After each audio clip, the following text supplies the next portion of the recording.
जी। बड़ी बड़ी पार्टियां हैं वो भी इंसानों ने बनाई है। तो दोस्तों, जैसा कि आप देख सकते हो, जन सेवा ड्राइवर पार्टी के, जेएसडीपी के इतने सारे जो कार्ड आ चुके हैं और ये अभी मेरे ख्याल से 12वां 13वां लॉट है जो ये कार्ड बन के आए हैं। पहले भी लोगों के बन के जा चुके हैं और पूरे भारतवर्ष से मैं आपको दिखा दूं कि तेलंगाना से लेके राजस्थान, पंजाब, हर जगह से लोग यहाँ पर जुड़ रहे हैं। और ये हमारे तेजेंद्र जी यहाँ पर बैठे हैं ऑफिस में। इन्होंने बुलाया और बताया कि नरेश जी ये नए कार्ड बने गए हैं और उनका जो नया लॉट आ चुका है और जिस जिसके कार्ड बने हैं हमें इन्हें कॉल भी करना है और ये कार्ड उन तक पहुंचाने भी हैं। और अगर हम नहीं पहुंचेंगे तो कोई जो कार्ड जिनका बन चुका है वो लोग अगर ऑफिस के आसपास आते हैं तो यहाँ से कलेक्ट भी करें। तो ये देखिए कार्ड यहाँ पर पहुंच चुके हैं और अभी हम तेजिंदर जी से बात भी करेंगे कि जो कुछ लोग सोचते हैं कि भाई तेजिंदर जी हम आपसे ही बात करेंगे। कुछ लोग सोचते हैं कि सर ये ड्राइवर क्या पार्टी चलाएंगे, तो उनके लिए आप क्या कहना चाहेंगे? देखिए नरेश जी, सभी लोग इंसान हैं, इंसान ने ही हर चीज बनाई है जी। बड़ी बड़ी पार्टियां हैं वो भी इंसानों ने बनाई है और इंसानों ने चलाई है। तो हम भी इंसान हैं और ये ड्राइवर पार्टी है और ड्राइवर समाज तो आपको पता है पूरे भारत में सबसे बड़ा है। तो सारा जो ड्राइवर समाज है वो मिलकर इस देश को आराम से चला सकता है, इस पार्टी को आराम से चला सकता है। बस आपको अपने दिल से, अपने दिमाग से एकजुट होना पड़ेगा, पूरी सहयोग करना पड़ेगा, पूरी ईमानदारी से। तो आप भी इसको चला सकते हो और अपने अपने क्षेत्र की जिम्मेदारी संभाल सकते हो। नहीं, क्या आपका एक मकसद है इस पार्टी को चलाना? क्या आपको लगता है कि मोदी जी के जैसे आप इस पार्टी को चला पाएंगे? देखिए, मैं इस फील्ड में आया था ड्राइवरों की भलाई के लिए, उनको कुछ हक और उनको सम्मान दिलाने के लिए। मैं नहीं कहता मैं प्रधानमंत्री बनूंगा या बनना चाहता हूं, मेरी ऐसी कोई भी इच्छा नहीं है।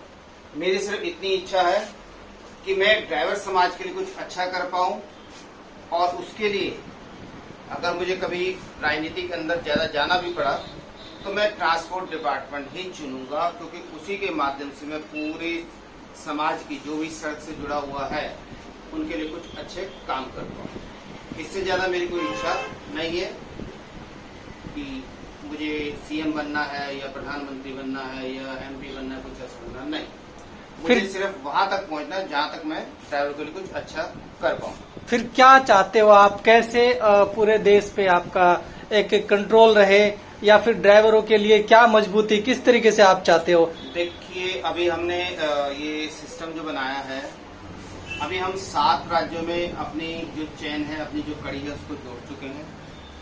आप नॉर्थ से बात करें तो नॉर्थ में पंजाब से लेके, दिल्ली से लेके और राजस्थान, गुजरात, महाराष्ट्र, एमपी, हम तेलंगाना तक पहुंच गए। तो पूरी एक चेन बन जाएगी। जब भी कोई ड्राइवर पंजाब से अगर तेलंगाना तक जाना है, निकलता है, तो कम से कम उसे इतना भरोसा रहे, इतनी तसल्ली रहे कि इस स्टेट में हमारा कोई न कोई एक आधा कोई एमएलए है या हमारे पार्टी के लोग हैं जो मुझे किसी भी समय, चाहे दिन हो या रात हो, मेरी हेल्प कर पाए, मेरा सहयोग कर पाए और कोई भी उनके ऊपर नाजायज किसी भी तरह की जुर्म ना कर पाए। नहीं, कुछ लोगों का ये मानना है कि आप लोग पूरा भारतवर्ष नहीं चला पाएंगे जिस तरीके से माननीय प्रधानमंत्री जी मोदी जी देश को चला रहे हैं और उन्होंने अपना पूरा जीवन इस देश की सेवा के लिए दिया है। अगर हम बात करें तो 15-16 साल से ही वो देश सेवा में लगे हुए हैं और आज वो अराउंड 80 के होने वाले हैं, अब जाके वो इस जगह पर पहुंचे हैं। पिछले 10 साल से वो प्रधानमंत्री हैं, इससे पहले तो नहीं थे, मुख्यमंत्री थे या फिर छोटे मोटे मंत्री थे, धीरे धीरे बड़े हैं।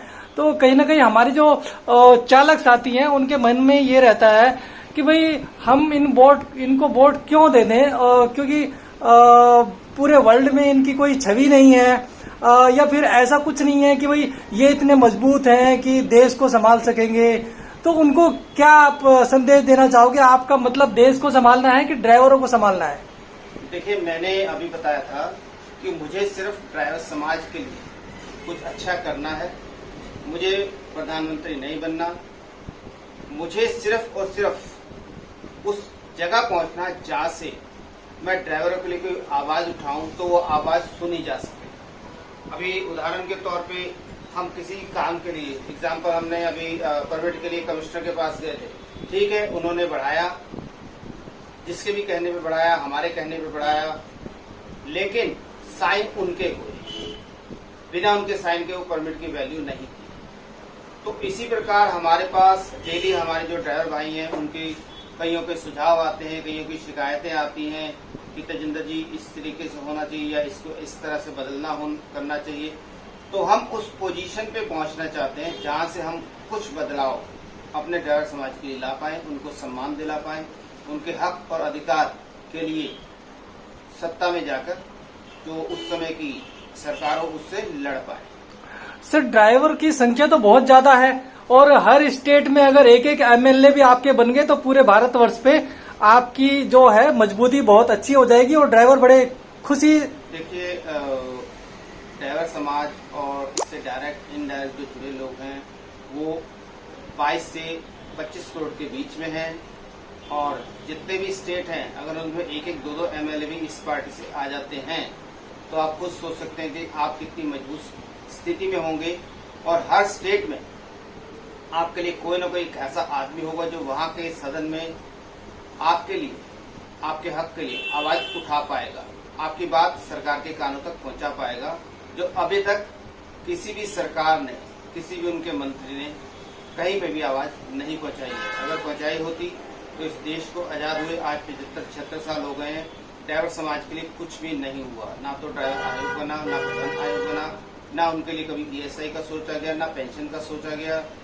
और ड्राइवर कहीं शहीद हो जाता है अपनी ड्यूटी करते हुए, अपना फर्ज निभाते हुए, तो उसके लिए कहीं भी कोई भी मान सम्मान नहीं है, कोई सम्मानजनक राशि नहीं है ताकि उनके परिवार जो है दर ना भटके। तो ये सारी चीजें हैं, बहुत सारी चीजें हम बोलने पे आए तो पूरा दिन निकल जाए। तो ये सारी चीजें हैं, ये सभी तभी मिल सकती है जब आप सत्ता में जाके कोई ना कोई एक आदमी वहां पहुंचे और आवाज उठाए। तो अभी अगर आप सत्ता में नहीं है तो क्या अभी आप किसी की हेल्प नहीं कर पाते हैं?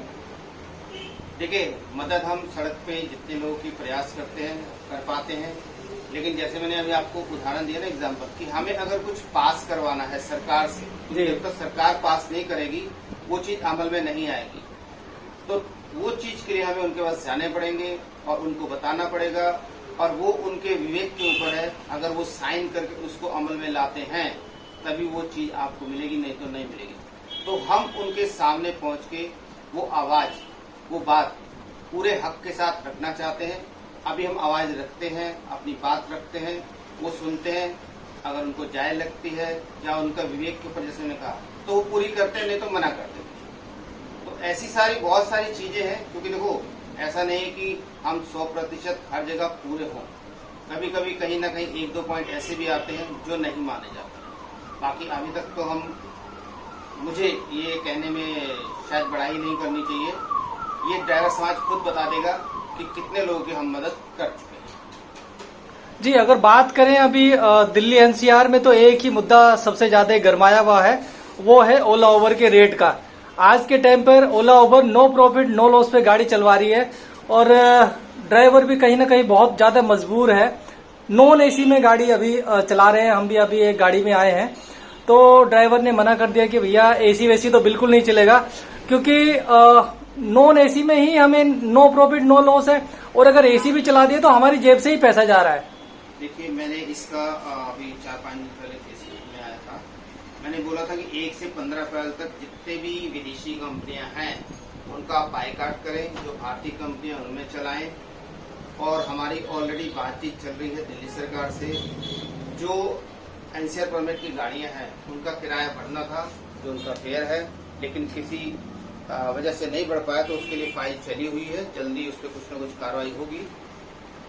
ये सवारी भी जानती है और कंपनी भी जानती है कि ड्राइवर को आज उसकी लागत नहीं मिल रही है, लेकिन 5-6 कंपनियां हो गई हैं और जो विदेशी कंपनियां हैं उनका सिर्फ एक ही मुद्दा है कि उनको मार्केट में टिकना है। उसके लिए वो सवारी को जितना डिस्काउंट दे पाए दे रही हैं और उसका खामियाजा ड्राइवर को भुगतना पड़ रहा है।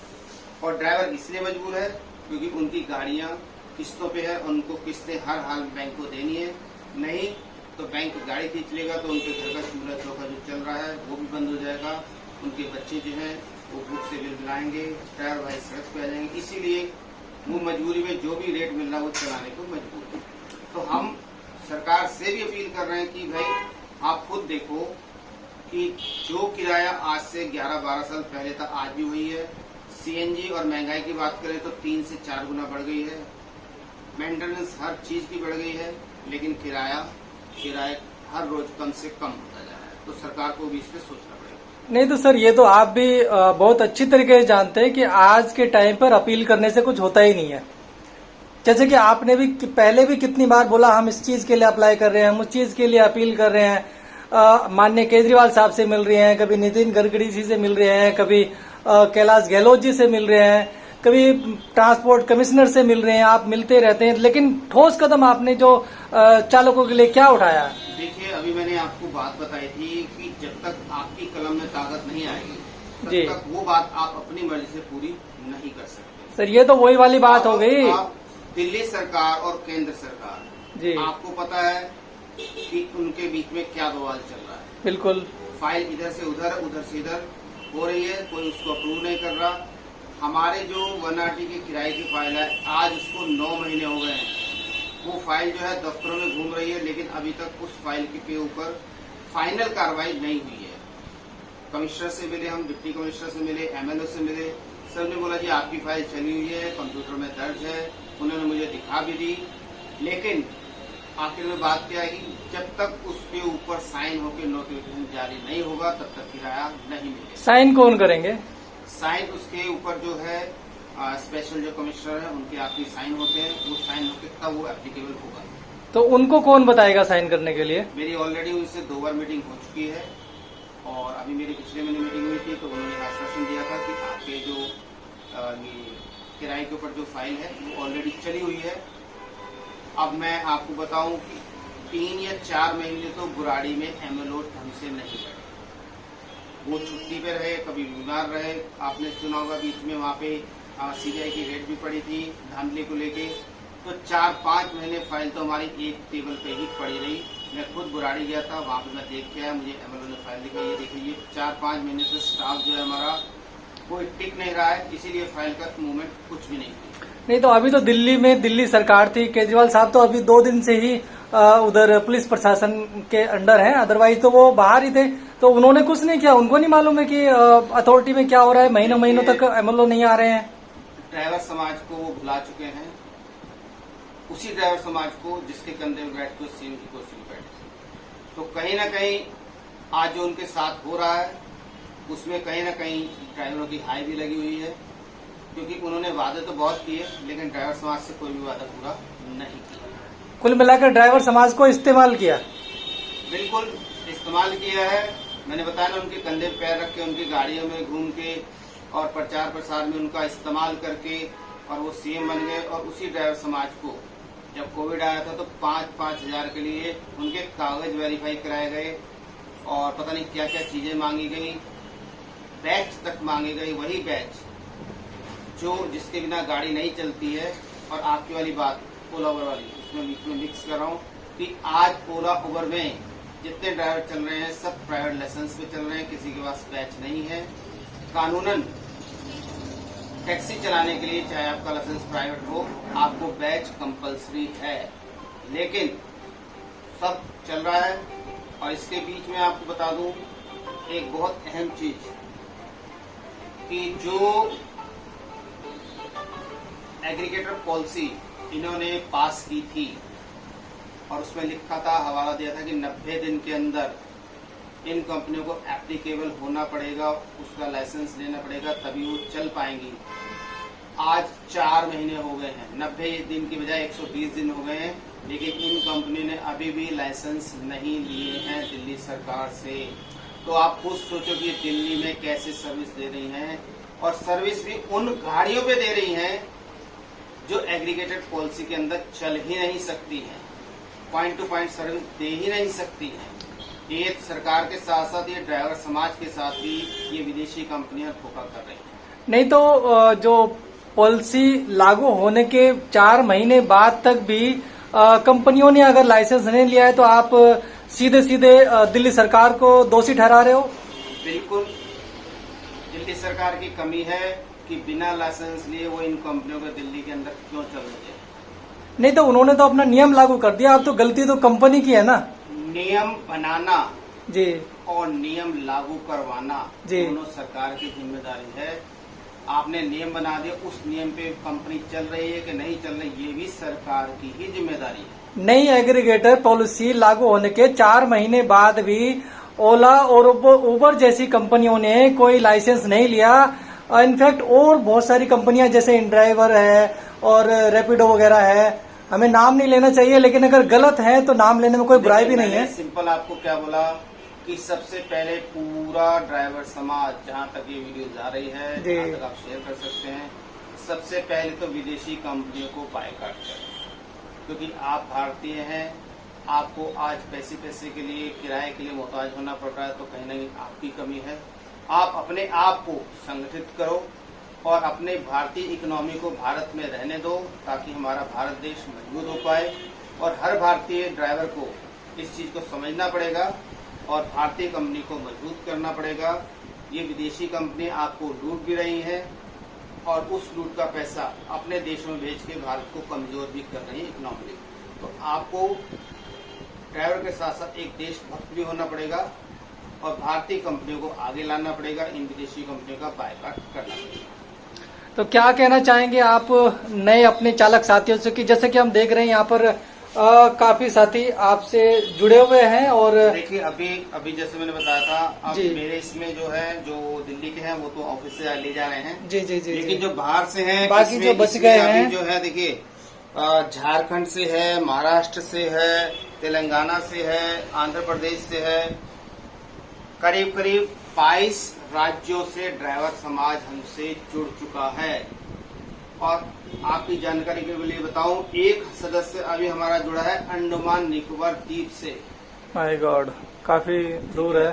तो इतनी दूर से ड्राइवर समाज को जहाँ जहाँ तक आवाज पहुंच रही है वो जुड़ रहा है, क्योंकि तो ड्राइवर समाज को भी भली भांति मालूम है कि इस देश को आजाद हुए 76 साल हो गए हैं, किसी सरकार ने उनकी सुध नहीं ली है और खुद अब ये ड्राइवर पार्टी बनी है और इसमें जुड़ के वो अपने आप को मजबूत खुद करें। तो जो बाकी चालक हैं उनको कुछ कहना चाहेंगे जुड़ने के लिए?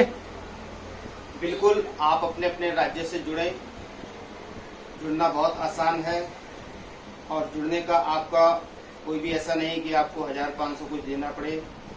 जो चुनाव आयोग की तरफ से एक फीस रखी जाती है नॉमिनल, वो 10 रुपये सालाना रखी गई है आपके जुड़ने के लिए। उसमें आपको एक डिजिटल आई कार्ड आपके फोन में तुरंत डाउनलोड हो जाएगा और आप खुद जुड़ सकते हैं। ऐसा नहीं कि किसी को आपको कुछ जाके नगद पैसे देना हो, आप ऑनलाइन पेमेंट करें और ऑनलाइन जुड़ें।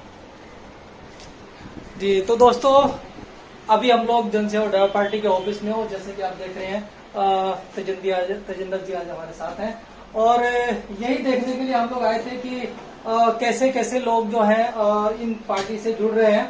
और सर ने बताया कि इस पार्टी से पूरे भारतवर्ष से जो लोग हैं वो जुड़ रहे हैं और आगे भी जुड़ना उनका जारी है और बहुत जल्द पूरे भारतवर्ष से सभी ड्राइवर इस जनसेवा ड्राइवर पार्टी में जुड़े रहेंगे।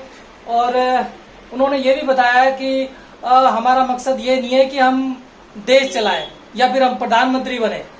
प्रधानमंत्री जी जैसे कार्य कर रहे हैं बहुत ही अच्छा कार्य है और हम चाहेंगे कि और भी अच्छा कार्य करें, लेकिन कहीं ना कहीं अगर प्रत्येक स्टेट्स में अगर एक एक दो भी एमएलएज अपने हुए तो एक ड्राइवर समाज के लिए एक बहुत बड़ी ताकत बन के खड़े हो जाएंगे। कि अगर वहां पर अदर स्टेट में ऐसा होता है कि अगर दिल्ली से कोई अदर स्टेट में चला गया तो वहां की पुलिस भी कोई कार्रवाई नहीं करती है, कुछ भी सुनती नहीं है, उठा के इनको अंदर डाल देती है। जब तक यहाँ पर बात नहीं कराता है ड्राइवर तब तक ड्राइवर को छोड़ा भी नहीं जाता है। ड्राइवर यहाँ फोन करता है तब सर अपनी चीजें बताते हैं कि भैया हम ऐसे ऐसे हैं, ये हमारा जो है कैंडिडेट है, ये हमारा सदस्य है, ये हमसे जुड़ा हुआ है और इसकी जो गलती है वो हमें बताइए, हम इसके लिए हर चीज करने के लिए तैयार हैं।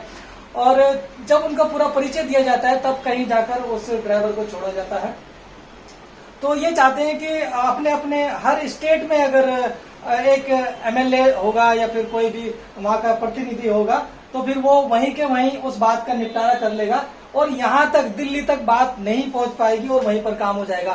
तो आप देख ही सकते हैं कि कितने लोग जुड़े हुए हैं और आगे जुड़ रहे हैं। और ये तो अभी 12वां 13वां नंबर है जो अभी प्रिंट होके आए हैं और इनमें से भी काफी लोग जो हैं अपने कार्ड ले जा चुके हैं। जो बाकी जो बचे हैं वो बता दूं, यहाँ पे उस स्टेट के उस जगह कार्ड बन रहा है जहाँ पे मेंबरों को कोई कार्ड बनाने वाला नहीं मिल रहा है। नहीं तो पंजाब में जो है एक आदमी ढूंढ लिया गया, पंजाब के कार्ड पंजाब में बन रहे हैं और गुजरात के गुजरात में बन रहे हैं।